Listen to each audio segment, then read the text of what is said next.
नमस्कार मैत्रिणींनो, मार्स चॅनलमध्ये स्वागत आहे. चला तर आपण आज ब्रह्मकमळाची रांगोळी काढूयात.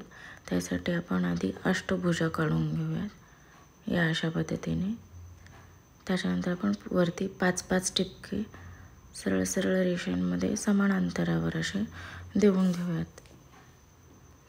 प्रत्येक भुजाच्या पुढे आपण 5 टिपके देऊन घेणार आहोत. याला अष्टभुजा ब्रह्मकमळ असेही म्हणतात. ही देवाऱ्यासमोर, दारासमोर, अंगणामध्ये आपण कुठेही काढू शकतो. खूप शुभ मानली जाते ही रांगोळी. ब्रह्मकमळाचं खूप महत्त्व आहे आपल्या पूजा करताना म्हणा. सगळीकडे आपले 5 टिपके अशा पद्धतीने देऊन झालेले आहेत. आता आपण 3 घरं सोडून अशी 3-3 असे जोडून घेणार आहोत ठिपके आणि ती रेष. प्रत्येक जागी असे 3-3 असे आपण ठिपके जोडून घ्यायचे आहेत. ते जोडून घेत असताना पहिले 3 ठिपके सोडायचे आहेत.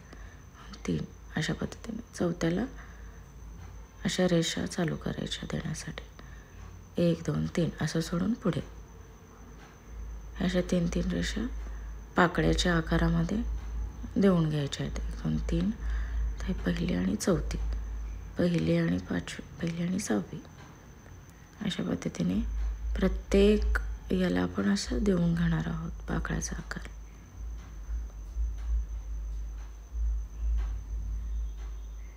हे आपले अर्धे झालेले आहेत पाकळ्या काढून. नंतर हा टिपका पाकळीचा आणि तो पहिला असे जोडून घेणार आहोत 3-3 पाकळ्या. प्रत्येक टिपक्यांना आपण असं जोडून घ्यायचं आहे न चुकता. एकही टिपका न चुकवता अशा आपण पाकळ्या काढून घ्यायच्या आहेत, नाहीतर रांगोळी चुकते.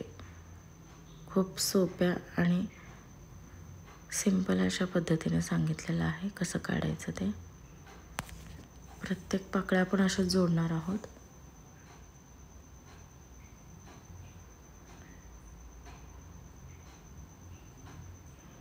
खूप सुंदर अशी आपली ब्रह्मकमळाची रांगोळी तयार होत आहे.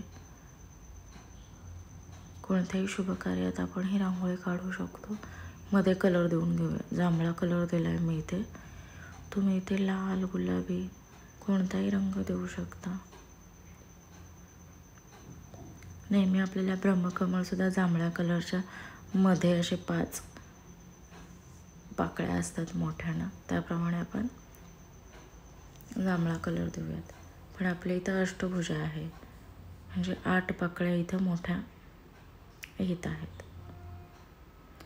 जांभळा रंग देऊन झालेला आहे.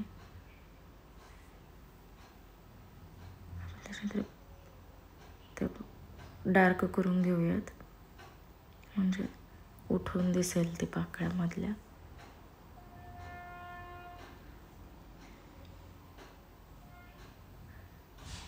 त्याच्यानंतर पिवळा रंग देऊयात मध्ये दाबून घेऊन, त्याच्यामध्ये लाल कलर करूयात. ओके. आता प्रत्येक भुजाच्यामध्ये आपण 1-1 टिपके काढून वरती अशा पाकळ्या काढून घेऊयात. 3-3 अशा पाकळ्या काढून त्याला पांढरा रंग देऊन घेऊयात. प्रत्येक 2 पाकळ्यांच्या मध्ये आपण अशा पद्धतीने पाकळ्या काढून घ्यायच्या आहेत. ते रांगोळी आखीव रेखीव खूप सुंदर दिसेल.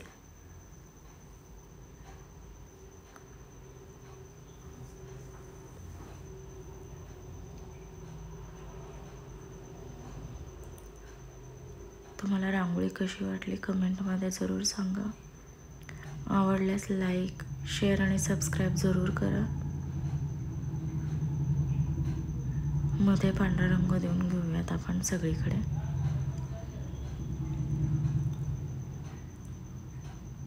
नंतर आपण हे काढलेल्या पाकळ्यांच्या मधून 1-1 तुरे काढून घेऊयात. खूप सुंदर असा वेगळाच लुक येतो रांगोळीला.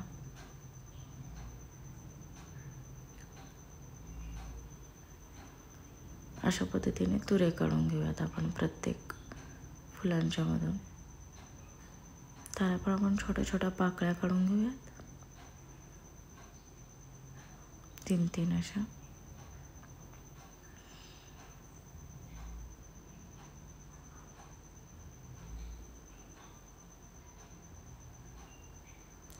नंतर पिवळ्या रंगाने आपण टिपके देऊन घेऊयात.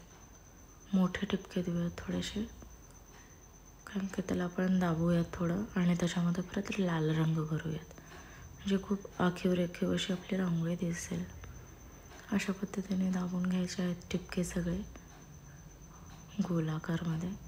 त्याच्यामध्ये लाल रंग देऊयात, म्हणजे कसं दिसायला खूप सुंदर असं वाटतं. तर आपली ही अशी अष्टभुजा ब्रह्मकमळ रांगोळी कंप्लीट झालेली आहे. धन्यवाद.